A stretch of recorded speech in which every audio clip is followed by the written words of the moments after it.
नमस्कार, सोनाली किचनमध्ये आपलं सर्वांचं मनापासून स्वागत आहे।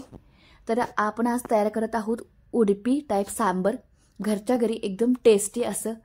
तर इथं मी तूर डाळ घेतली आहे 1 वाटी।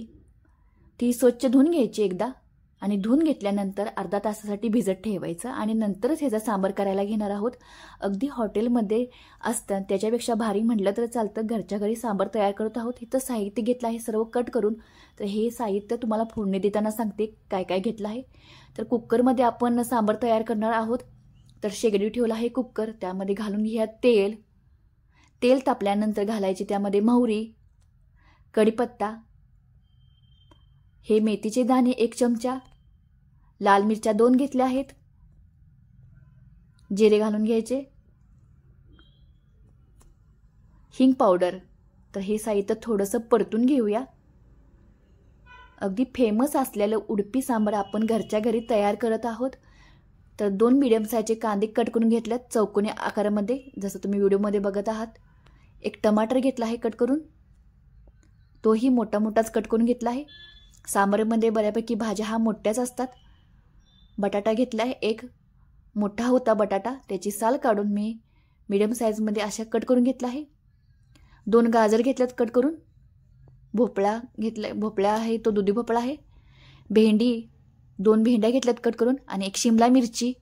तर सर्व साहित्य ह्या घातलं आहे कुकरमध्ये। थोडंसं मीठ घालूया म्हणजे भाज्या लवकर शिजल्या जातात आणि भाजल्या जातात। हळद, धना पावडर, सांबर मसाला आणि आहे लाल काश्मीरी मिरची पावडर, हे सर्व घालून साहित्य माल मसाला थोडंसं परतून घ्यायचं आणि परतल्यानंतर घालायची तूर डाळ। अर्धा तास अगोदर भिजत घाला म्हणजे सांबर चांगलं घट्ट होतं आणि शिजलं जातं लवकर।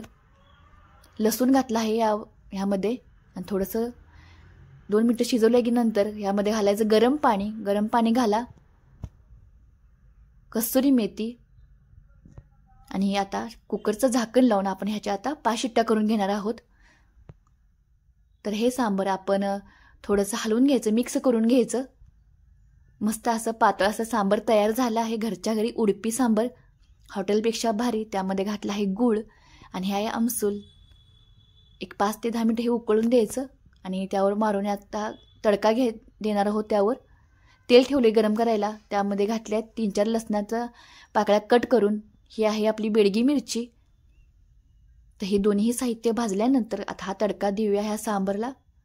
तर मस्त असं पातळ सांबर तयार झालं। हे सांबर आपण इडली बरोबर जास्त खाल्लं जातं, इडली घालून त्यावर सांबर घातलं जातं आणि कुस्करून खाल्लं जातं। त्यावर हिरवीगार कोथिंबीर घातली आहे। एका प्लेटमध्ये काढून घेऊया। तर नक्की ट्राय करून बघा ही रेसिपी। तुमच्याकडे कोणत्या भाज्या असतील तर आणि तुम्ही हे ॲड करू शकता। जेवढ्या माझ्या घरामध्ये भाज्या होत्या त्या भाज्यांचं मी सांबर तयार केलं आहे। तर माझे व्हिडिओ बघायला तुम्हाला आवडत असेल तर माझ्या चॅनलला सबस्क्राईब करायला विसरू नका आणि असंच आपलं चॅनल पाहत राहा। धन्यवाद।